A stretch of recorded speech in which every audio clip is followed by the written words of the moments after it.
할렐루야. 오늘도 하나님이 예비하신 은혜가 있는 줄을 믿습니다.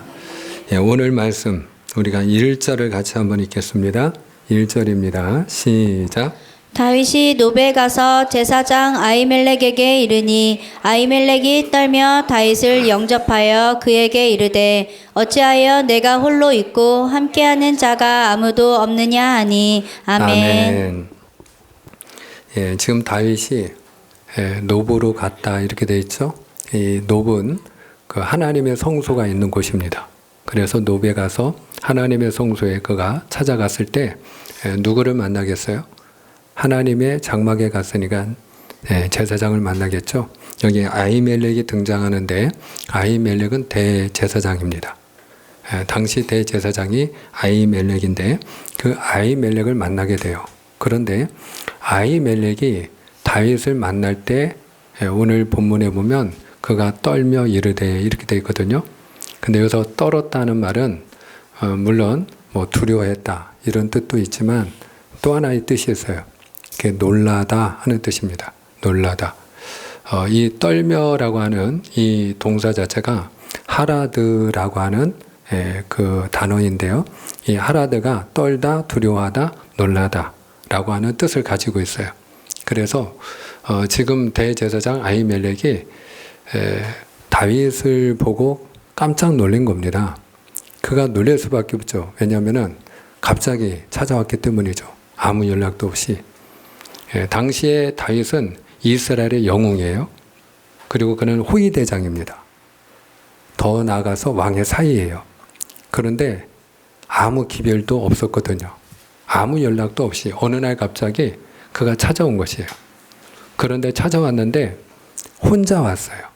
그것도 누추한 모습으로 딱 봐도 형편이 누추한 모습으로 그가 홀로 어느 날 갑자기 찾아왔을 때 아히멜렉이 놀라지 않을 수 없는 거죠. 그래서 너가 어찌하여 홀로 있느냐, 너와 함께 있는 자가 어찌하여 없느냐 이렇게 그가 의아하게 생각을 하고 질문을 던진 거죠. 자, 그때에 다윗이 뭐라고 대답을 하는가? 우리가 2절과 3절을 같이 한번 읽겠습니다. 시작. 다윗이 제사장 아히멜렉에게 이르되 왕이 내게 이를 명령하고 이르시기를 내가 너를 보내는 것과 내게 명령한 일은 아무것도 사람에게 알리지 말라 하시기로 내가 나의 소년들을 이러이러한 곳으로 오라고 말하였나이다. 이제 당신의 수중에 무엇이 있나이까? 떡 5덩이나 무엇이나 있는 대로 내 손에 주소서 하니 아멘. 여기 보면 다윗이 진실을 이야기하고 있나요? 거짓을 이야기하고 있나요? 지금 상황 파악이 지금 잘 안 되신 것 같아요. 다윗이 지금 왕의 명령을 받아서 어떤 책임을 감당하기 위해서 그가 왕의 일을 하느라고 지금 심부름을 온 건가요? 아니면 도망을 온 건가요? 그러면 그가 지금 진실을 얘기하고 있나요? 거짓을 이야기하고 있나요? 거짓된 말을 하고 있죠. 왜냐하면 아히멜렉 대제사장에게 왕이 내게 명령해서 내가 이 자리에 있다는 거예요. 왕이 나에게 명령을 할 때 내가 너에게 보낸 일, 또 내가 너에게 부탁한 일, 그 일을 아무에게도 알리지 말라 해서 내가 아무도 모르게 지금 이 자리에 오게 되었다. 이렇게 지금 말하고 있는 거예요.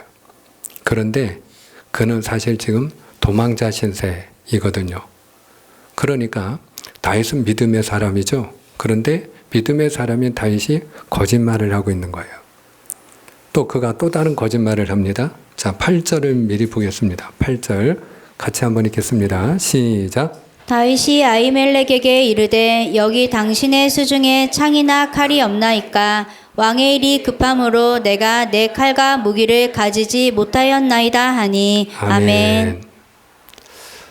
지금도 보면은 다윗이 칼과 어떤 창 또는 무기를 구하면서 왕의 일이 급하여 왕이 내게 부탁하신 일이 너무나도 급해서 내가 차마 무기도 챙기지 못하고 왔습니다 라고 거짓된 말을 하고 있는 거죠. 자, 그러면 왜 그는 거짓말을 하고 있는 것일까요? 두려웠기 때문입니다. 두려웠기 때문에. 무엇이 두려웠을까요? 먼저 자기의 형편, 자기 신세가 알려질까 하는 두려움이 있었겠죠. 왕으로부터 쫓기는 그 신세, 도망자가 된 그 신세, 그런 신세가 지금 대제사장 아히멜렉이 알게 될까 하는 두려움이 있었겠죠. 그리고 그에게 또 다른 두려움이 있었어요. 그 두려움은 무엇이었을까요? 그가 지금 원하는 게 있어요. 배가 너무 고프거든요. 지금 쫓기는 가운데 먹을 것을 제대로 먹지 못했어요. 배가 너무 고픈 상태예요. 그래서 음식이 필요해요. 그런데 자기가 원하는 음식을 대제사장인 아히멜렉이 주지 않을까 하는 두려움이 있죠. 그리고 무기가 필요해요. 무기가. 그런데 그 무기를 자기가 필요로 하는데 자기 형편을 대제사장 아히멜렉이 알게 되면 주지 않을 것 같은 두려움이 있는 거죠. 그래서 자기가 원하는 것을 얻지 못할까 하는 두려움 때문에 그는 거짓말을 하는 거예요. 우리가 많은 경우에 거짓말하는 경우는 어떤 경우냐? 두려울 때 거짓말합니다. 내가 힘이 있고 당당할 땐 거짓말할 이유가 없죠. 힘이 없을 때, 약할 때. 그래서 내 마음에 두려움이 싹 틀 때, 그때 두렵기 때문에 거짓말을 하는 거예요. 그리고 내가 원하는 걸 얻지 못할까 봐, 손해볼까 봐 거짓말을 하는 거예요. 그런데 지금 다윗이 두려워서 거짓말을 하고 있습니다마는 그가 두려워하는 가장 근본적인 이유가 있어요. 그 근본적인 뿌리가 뭐냐? 불신앙입니다. 불신앙. 우리가 언제 두려워하느냐? 그 두려움은 다름에 있지 않고요. 특별히 우리 믿음의 사람들은 하나님을 신뢰하는 그 믿음이 약해질 때 우리 마음에 두려움이 자리를 잡습니다. 그래서 그 불신앙의 결과로 나타나는 게 뭐냐? 그게 두려움이에요. 한번 따라합니다. 두려움은 불신앙입니다. 두려움은 불신앙입니다. 그렇게 믿으시면 아멘입니다. 우리 마음속에 하나님을 신뢰하는 믿음이 약해질 때 또는 그 믿음이 사라질 때 그때 우리 안에 일어나는 게 두려움이에요. 그래서 이사야 선지자가 다음과 같은 고백을 했습니다. 이사야 12장 2절 말씀 같이 한번 우리가 확인합니다. 시작. 보라, 하나님은 나의 구원이시라. 내가 신뢰하고 두려움이 없으리니 주 여호와는 나의 힘이시며 나의 노래시며 나의 구원이심이라. 아멘. 여기 보니까 이사야 선지자가 내가 두려워한다, 두려워하지 아니한다. 내가 두려워하지 아니하리라. 무엇 때문에 두려워하지 아니하리라 고백을 합니까? 두렵지 않다고 말하는 이유는 분명하게 소개되고 있는데 하나님은 나의 구원이시요 그 구원이 되시는 하나님을 내가 신뢰하기 때문에 할렐루야. 그러니까 하나님이 나의 구원자가 되신다. 하나님이 나를 지켜주신다. 하나님이 나를 보호하여 주신다. 하나님이 나를 건져주신다. 하나님이 내 삶을 인도하신다. 하나님의 그 구원, 하나님이 나의 힘이 되시고 노래가 되시고 나의 모든 것이 되심을 믿는 그 믿음. 그래서 하나님을 의지하는 믿음, 하나님을 신뢰하는 믿음이 있을 때 나는 두렵지 않다. 그렇게 지금 이야기하는 것이. 그렇습니다. 하나님은 오늘 우리에게 두려워하지 말아라 말씀하시는 줄 믿습니다. 하나님은 두려워하지 말라고 하셔요. 따라하십니다. 두려워하지 말라. 하나님께서 여호수아가 가나안 땅을 정복할 때 모세는 죽고 젊은 여호수아가 경험은 없고 어떻게 해야 될지 몰라서 두려워 떨었어요. 그가 두려워 떨 때 하나님이 그에게 말씀하신 것이 있습니다. 내가 내게 명한 것이 아니냐. 마음을 강하게 하고 담대히 해라. 두려워 말며 놀라지 말라. 네가 어디로 가든지 너희 하나님 나 여호와가 너와 함께 하느니라. 이사야 선지자에게도 하나님이 들려주시는 메시지가 있습니다. 두려워 말라. 내가 너와 함께 함이니라. 놀라지 말라. 나는 내 하나님이 됨이니라. 내가 너를 굳세게 하리라. 참으로 나의 오른손으로 너를 붙들리라. 그러므로 두려워하지 말라는 것입니다. 그럼에도 우리가 많은 경우에 두려워하는 이유는 무엇 때문이냐? 하나님을 향한 우리의 믿음이 약해질 때, 하나님이 나의 구원이 되시는 줄 믿습니다. 나의 힘이 되시는 줄 믿습니다. 나의 노래가 되시는 줄 믿습니다. 아멘. 그 하나님을 신뢰할 때 한번 따라합니다. 주님만 믿습니다. 그 고백이 있으면 두렵지 않아요. 몸이 아파도요, 주님만 믿습니다. 주님이 고쳐주실 줄 믿습니다. 내 몸뚱이 주님이 책임져 주실 줄 믿습니다. 우리 자녀들의 앞날 걱정될 때 주님만 믿습니다. 주님께서 내 사랑하는 자녀들을 책임져 주실 줄 믿습니다. 그 진로와 미래를 책임져 주시는 줄 믿습니다. 우리가 나라 일이 됐든 교회 일이 됐든 가정 일이 됐든 건강 문제가 됐든 자녀 문제가 됐든 어떤 일이 되었든지 간에 주님을 신뢰하는 믿음을 가지게 될 때 우리 마음에 두려움이 사라지는 줄 믿습니다. 저와 여러분이 두려워하지 않는 자가 되기를 축복합니다. 다윗은 두려워하지 않던 사람이었거든요. 그는 믿음의 사람이었거든요. 그가 골리앗과 그 전쟁을 하고 싸울 때에 두려워했나요? 두려워하지 않았어요. 다윗이 두려워하지 않았던 이유는 그가 싸움을 잘했기 때문도 아니고요. 돌멩이를 잘 던져서도 아니었어요. 상대방이 약한 자였기 때문도 아니었습니다. 상대방은 육적 장수입니다.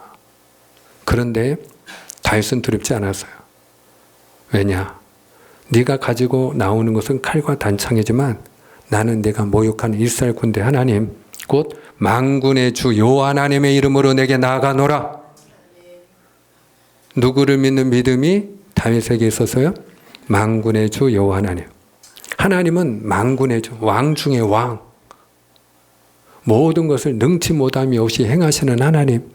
그 하나님이 나의 하나님이고 그 하나님이 나를 지켜주실 터이니까 두렵지 않았던 것이에요. 오늘 저와 여러분이 믿음으로 하나님을 신뢰하고 의지하는 믿음으로 두려움이 떠나가고 우리가 그 하나님을 신뢰하는 믿음으로 이기는 자가 되기를 축복합니다. 우리 마음의 믿음이 약해질 때 그때 거짓말하는 거예요. 그때 우리가 죄 가운데 빠지는 거예요. 그때 세상과 타협하는 거예요. 두렵기 때문이죠. 오늘 저와 여러분이 하나님만을 신뢰하고 의지하는 믿음의 종들이 되기를 주님의 이름으로 축복합니다. 축복합니다. 오늘 아히멜렉 대제사장이 다윗에게 그가 구하는 것을 주는 걸 보게 됩니다. 우리가 4절로 6절까지 같이 한번 읽겠습니다. 우리 믿음으로 은혜를 사모하는 마음으로 우리가 마음을 모아서 함께 읽습니다. 시작. 제사장이 다윗에게 대답하여 이르되 보통 떡은 내 수중에 없으나 거룩한 떡은 있나니 그 소년들이 여자를 가까이만 하지 아니하였으면 주리라 하는지라. 다윗이 제사장에게 대답하여 이르되 우리가 참으로 3일 동안이나 여자를 가까이 하지 아니하였나이다. 내가 떠난 길이 보통 여행이라도 소년들의 그릇이 성결하겠거늘 하물며 오늘 그들의 그릇이 성결하지 아니하겠나이까. 아멘. 아멘. 여기 보면 그 대제사장 그 아히멜렉이 한 가지 조건을 제시하면서 그에게 떡을 내어줍니다. 그에게 떡을 내어주는데 그 한 가지 조건은 당신과 함께한 이들이 여자를 가까이 하지 아니하였다면, 그래서 부정하지 아니하다면 내가 하나님 앞에서 물려낸 떡, 그 떡은 거룩한 떡인데 그 떡을 당신과 또 당신의 사람들에게 내가 기꺼이 주겠노라. 그렇게 지금 그가 이야기를 하는 것입니다. 그런데 지금 아히멜렉이 이야기하는 이 거룩한 떡은 누구만 먹을 수 있는 떡이냐? 제사장만 먹을 수 있는 떡이에요. 왜냐하면 하나님 앞에 올렸던 떡이니까. 레위기 24장에 보면 하나님이 법을 정했어요. 무엇을 정했다고요? 법을 정했는데 그 하나님 앞에 올렸던 그 진설병은 누구만 먹어라? 아론과 그의 자손만 먹을지니라. 이렇게 하나님이 법을 정해 놓으셨어요. 그러니까 지금 하나님이 명령한 그 명령을 아히멜렉이 어기고 있는 거죠. 그리고 다윗도 하나님 앞에서 그가 먹으면 안 되는 거룩한 떡을 먹게 되는 거죠. 자, 그런데 우리가 성경은 이 사실을 어떻게 이야기하고 있느냐? 이게 중요한 거죠. 하나님이 다윗이 그 하나님 앞에 올렸던 그 진설병 거룩한 떡을 먹었다고 해서 하나님이 그를 벌하신 일이 없어요. 뭐 벼락을 맞았다든지 저주를 받았다든지 아니면 하나님이 그를 버리셨다든지 그런 일이 없어요. 오히려 하나님은 계속해서 그 다윗을 존귀하게 사용하신 줄을 믿습니다.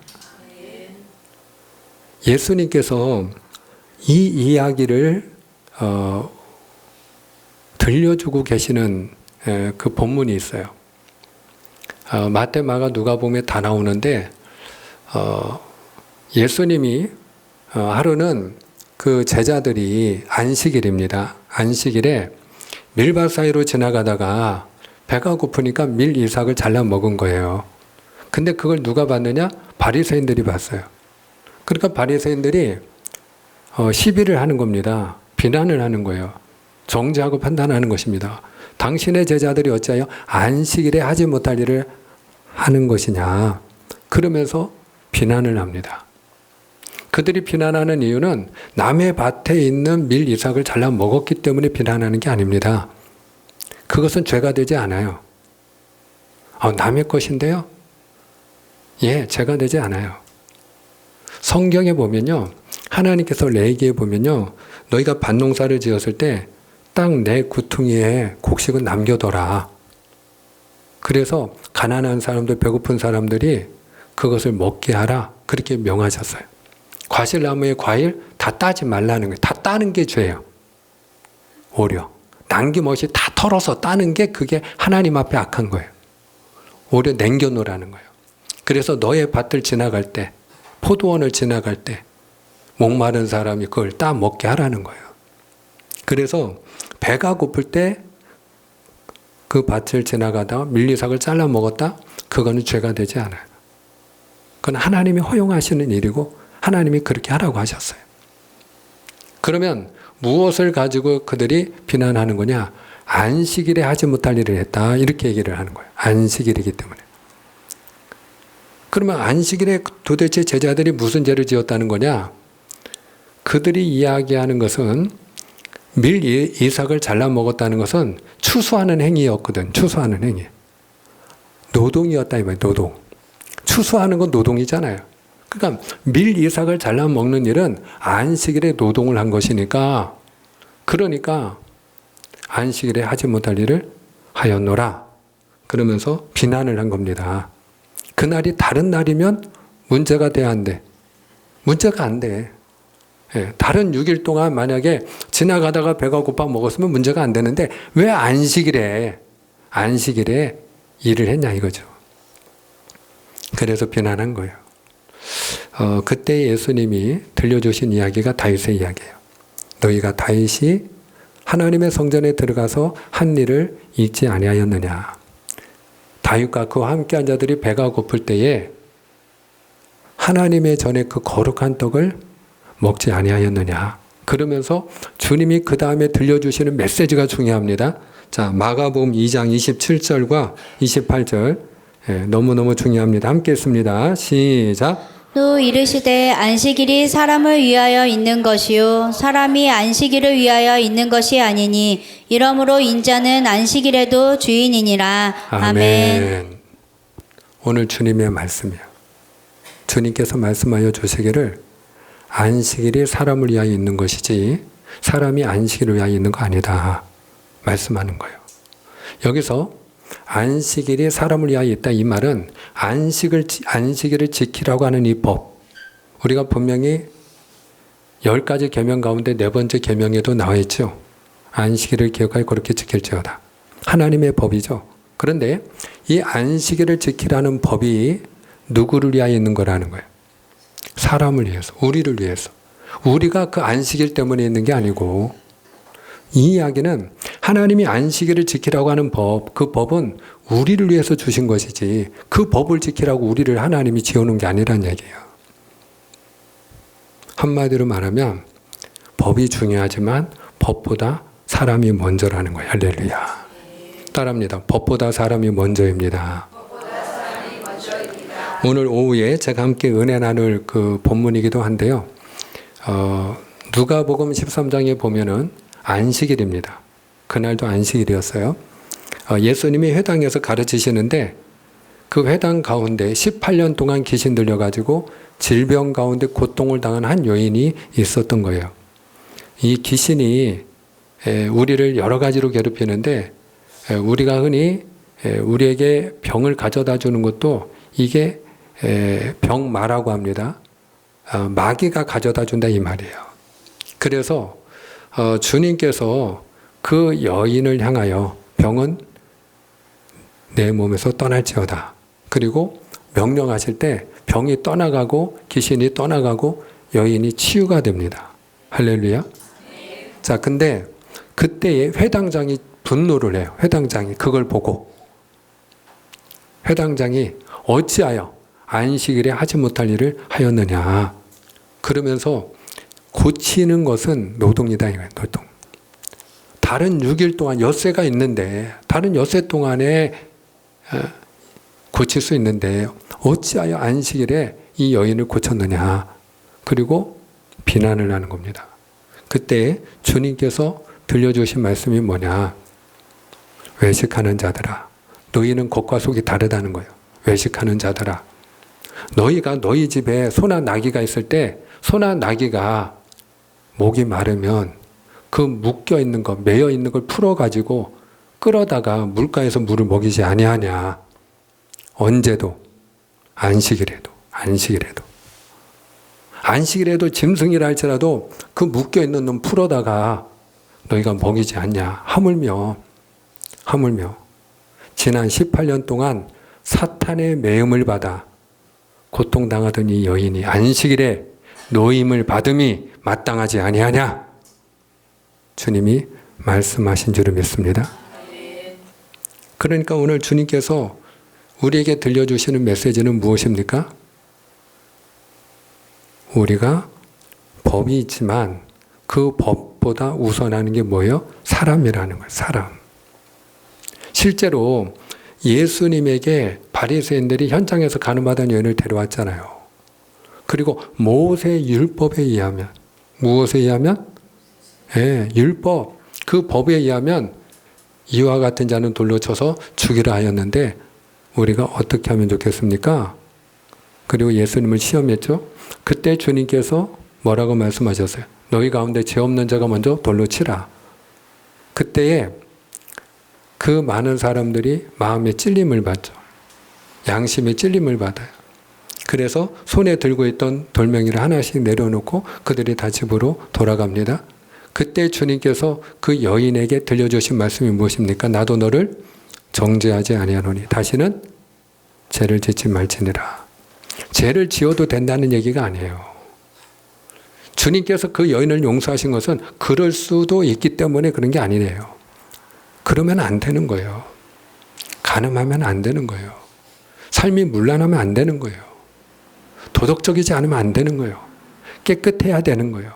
그러나 주님께서 그 여인을 용서하시고 그리고 다시는 죄를 범하지 말지니라.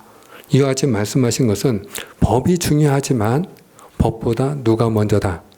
사람이 먼저이기 때문이에요. 사랑하는 여러분, 오늘 저와 여러분이 사람을 귀하게 여기는 믿음이 되기를 축원합니다. 교회를 다니는 분들이 일반적으로 두 부류가 있어요. 우리가 영성이라는 말을 해요. 영성이라는 건 영적인 상태입니다. 우리 안에 다 영이 있죠? 내 속에 영이 있습니다. 한번 따라할까요? 내 속에 영이 있습니다. 내 속에 영이 있습니다. 그렇죠? 우리 안에 영이 있죠? 눈에 보이는 육체가 이 몸뚱이가 전부가 아니죠? 자, 그런데 우리 몸의 상태가 건강한 분도 있고 또 그렇지 않은 분이 있는 것처럼 이 영도 마찬가지예요. 그걸 영적인 상태를 영성이라고 그래요. 영성. 그런데 그 영성이 두 가지 영성이 있어요. 하나는 율법의 영성이 있고 하나는 은혜의 영성이 있어요. 그러니까 율법의 영성을 가진 분은 어떤 분이냐? 교회 안에서도 항상 법이요 하는 분이에요. 법이요. 근데 이 법이요 하는 분들이 오늘 지금 안식일에 예수님의 제자들이 밀 이삭을 잘라 먹은 것에 대해서 바리새인들이 비난할 때 예수님이 외식하는 자들아 이렇게 지금 책망하시지 않았습니까? 겉과 속이 다르다는 얘기죠. 그들이 법이요. 안식일에는 그와 같이 해서는 안 되는 법이 있습니다. 라고 이야기할 때, 법이요 라고 이야기할 때 주님이 외식하는 자들아 책망하셨거든요. 안식일에 병 고친 일을 인하여 회당장이 어찌 안식일에 하지 못할 일을 하였는가. 그리고 책망할 때 주님께서 외식하는 자요. 그리고 또 주님이 책망하셨거든요. 그러면 주님께서 이와 같이 외식한다고 말씀하신 것은 무엇을 이야기하느냐? 법이요 하는 사람들이 자기 자신에 대해서는 관대하고 다른 사람에 대해서 엄격하기 때문에 그래요. 일반적으로 그렇습니다. 그래서 누군가가 죄를 짓거나 누군가가 잘못을 하잖아요. 다 그럼 때려 죽여야 된다고 얘기하는 거예요.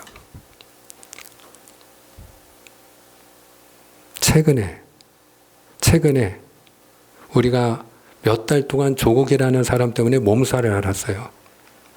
그런데 제가 가슴 아프게 생각하는 것 중에 하나는 누구든지 당연히 죄를 지으면 죄값을 치러야 되지만 그러나 많은 사람들이 그 사람이 그 지은 죄에 대하여 그 무게를 달아보기도 전에 또 그가 어떤 사람인지 알아보기도 전에 그 사람에 대해 마녀 사냥하는 식으로 무조건 그냥 그 사람은 죽어야 되는 거야. 그 가족은 다 그냥 구속해야 되는 거야. 그런 분들이 정작 자기가 동일한 죄를 짓거나 더 큰 죄를 짓잖아요. 그럴 수 있는 거예요. 너는 법대로 해야 되는데 구속해야 되고 저런 인간은 죽어야 되고 근데 자기가 더 큰 죄를 지은 거에 대해서는 아니 죄 안 짓는 사람이 어디 있냐는 거죠. 누구든지 그럴 수 있다는 거죠. 이중적인 거예요. 율법의 영성을 가진 분들이 보통 법을 많이 이야기하고 법이요하는 사람들이 그와 같이 자기에 대해서는 관대하고 다른 사람에 대하여 엄격한 외식하는 모습을 보여주는 걸 우리가 알 수 있어요. 그럼 은혜의 영성을 가진 사람은 어떤 사람이냐? 법을 이야기하기 전에 그를 긍휼히 여기는 거예요. 사랑하는 거예요. 오늘 아히멜렉 제사장이 다윗에게 떡을 내어줍니다. 여러분, 그것은 법적으로 이야기하면 제사장만 먹는 떡이기 때문에 줄 필요도 없고 주어서도 안 되는 거예요. 근데 법보다 지금 사람이 배고파 죽어가니까 그 떡을 내어준 겁니다. 주님께서 그 일을 기쁘게 보셨어요. 오늘 저와 여러분이 은혜의 영성을 가진 자가 되기를 축원합니다. 그래서 은혜의 영성을 가지고 우리가 법을 가지고 다른 사람을 판단하고 정죄하는 그런 우리 교회가 아니고요. 우리가 법이 중요하지만 그러나 그 법보다 사람을 살리는 일에 관심을 가지고 우리가 판단하고 정죄하기보다는 긍휼히 여기고 사랑하고 품고 용서하며 갈 수 있는 그런 우리 교회가 될 수 있기를 축복합니다. 오늘 그 다윗을 도운 일로 인하여서 아히멜렉 제사장이 죽음을 당하게 됩니다. 그 사울 왕에 의해서 그 아히멜렉 제사장이 죽음을 당하고요. 그리고 그가 홀로 죽는 게 아니에요. 그 노비라고 하는 그 마을은 제사장의 마을이거든요. 그러니까 함께 섬기는 제사장들이 있는데 85명의 제사장들이 다 죽음을 당해요. 그리고 제사장들만 죽는 게 아니에요. 그의 가족들까지 남녀노소 가리지 아니하고 젖먹이까지 다 학살하는 일이 그 다음에 오늘 우리가 21장 보았죠. 22장에 보면 그 사울 왕이 다 학살을 합니다. 자, 그러면 왜 이런 일이 일어났을까? 우리가 조금 더 보기를 원하는데요. 우리가 그 8절과 9절만 한번 읽겠습니다. 8절과 9절입니다. 8절 시작. 다윗이 아히멜렉에게 이르되 여기 당신의 수중에 창이나 칼이 없나이까 왕의 일이 급함으로 내가 칼과 무기를 가지지 못하였나이다 하니 제사장이 이르되 내가 엘라 골짜기에서 죽인 블레셋 사람의 골리앗의 칼이 보자기에 쌓여 에봇 뒤에 있으니 내가 그것을 가지려거든 가지라. 여기는 그것밖에 다른 것이 없느니라 하는지라. 다윗이 이르되 그 같은 것이 또 없나니 내게 주소서 하더라. 아멘. 지금 여기 보면 아히멜렉 제사장이 떡을 준 건 좋은데 무엇까지도 주고 있죠? 골리앗의 칼. 다윗이 골리앗을 죽였을 때 취한 그 칼을 그 다윗의 손에 들려주게 되죠.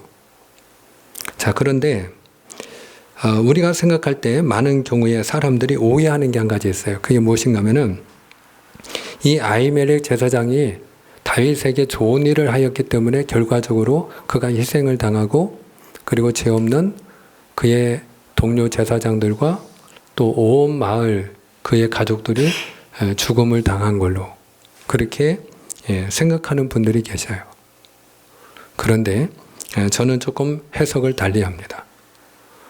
왜 그런가 하면은 아히멜렉 제사장이 떡을 준 것과 칼을 준 건 같지가 않습니다. 다른 이야기라는 얘기예요. 떡을 주는 것은 그 사람이 배고프고 시장한 가운데 쓰러질 지경이 되었기 때문에 당연히 긍휼히 여기는 마음으로 비록 하나님의 법을 어기는 일이지만 그러나 그 법을 주신 하나님은 사람을 위하여 그 법을 주신 하나님이시기 때문에 사람을 긍휼히 여기고 자비를 베풀고 사랑하는 마음으로 그 떡을 주었을 때 주님께서도 그 일을 기쁘게 이야기하셨어요. 자, 그런데 주님께서도 아히멜렉 제사장이 다윗에게 칼을 준 일에 대해서 말씀을 일절 안 하세요. 실제로 아히멜렉 제사장이 후에 죽음을 당하고 그리고 그 온 마을이 대학살을 당할 때 그때 사울 왕이 이 아히멜렉 제사장을 책망하면서 한 말이 있어요. 그게 무엇이냐? 네가 어찌하여 다윗에게 칼을 주어서 다윗에게 칼을 주어 그가 매복하여 있다가 나를 죽이게 하려 하였는가? 그리고 그가 진노하며 이 제사장과 그 온 마을을 다 죽이라고 명령을 합니다. 그러니까 지금 이 아히멜렉 제사장과 그 온 마을 사람들이 학살을 당한 이유는 첫째는 사울 왕이 악하기 때문이고요.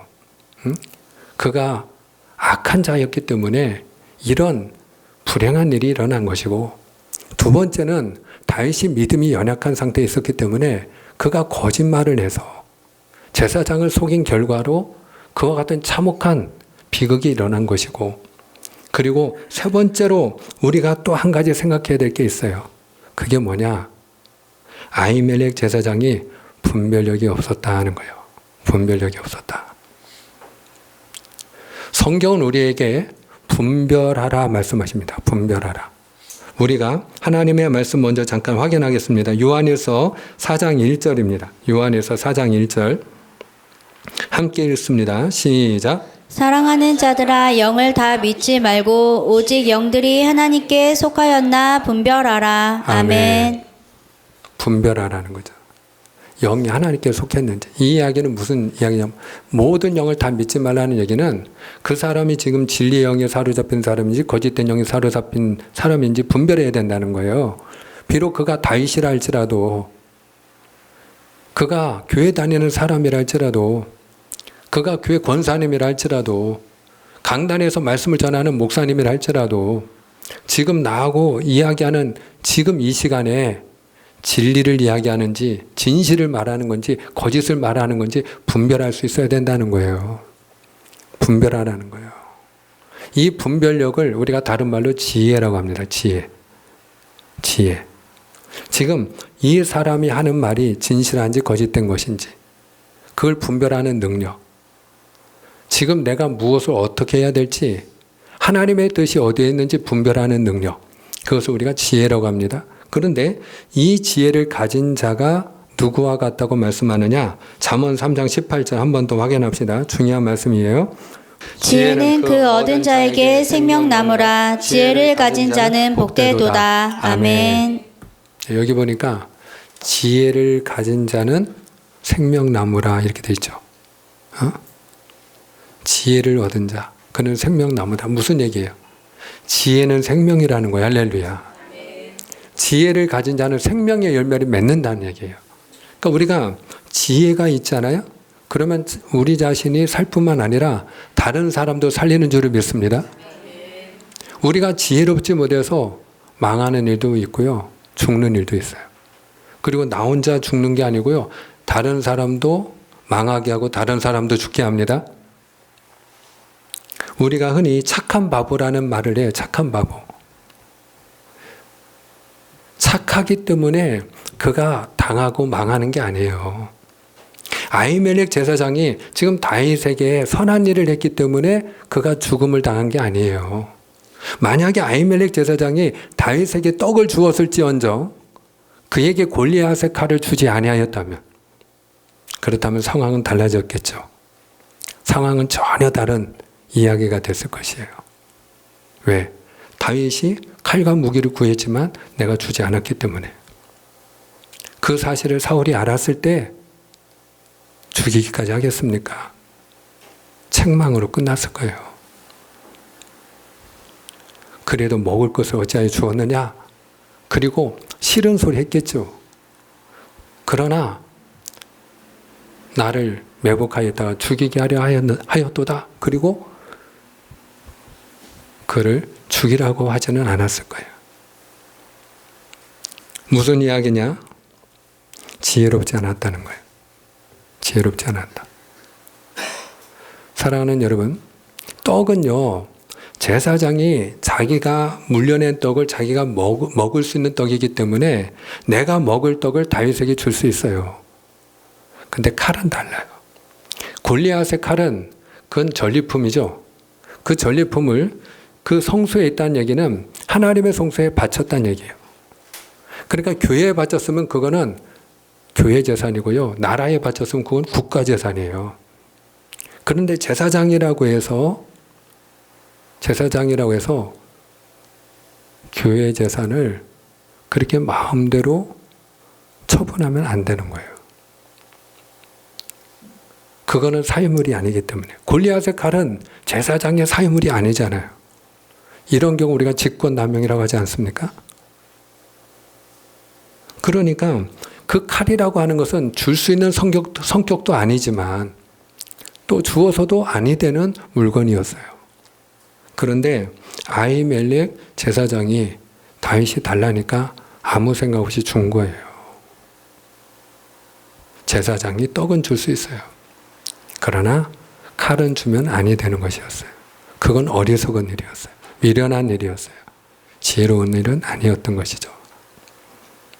그래서 결과적으로 본인뿐만 아니라 온 마을이 화를 당하는 것을 우리가 알 수 있어요. 예수님이 제자들을 두씩 파송하실 때 세상이 악하니까, 세상은 악하잖아요. 그러니까 주님께서 부탁하신 말씀이 있어요. 너희가 비둘기처럼 순결하되 뱀처럼 지혜로워하라. 따라합니다. 순결하되 지혜로워하라. 아멘입니까? 순결할지언정 지혜로워야 된다는 거예요. 어리석고 미련하면, 분별력이 없으면 여러분 화를 당하기 때문입니다. 맺고자 합니다. 사랑하는 여러분, 오늘 저와 여러분이 분별력 있는 지혜로운 사람이 되기를 축복합니다. 그래서 오늘 우리가 주님의 은혜 가운데 은혜 영성을 가지고 사람을 긍휼히 여기고 사랑하는 자, 우리가 포용하는 자가 될진데, 여러분 한 가지를 더해서 우리가 분별력을 가지고 지혜롭게 행하여 다른 사람을 살리는 축복의 통로가 되시기를 주님의 이름으로 축복합니다. 기도하겠습니다.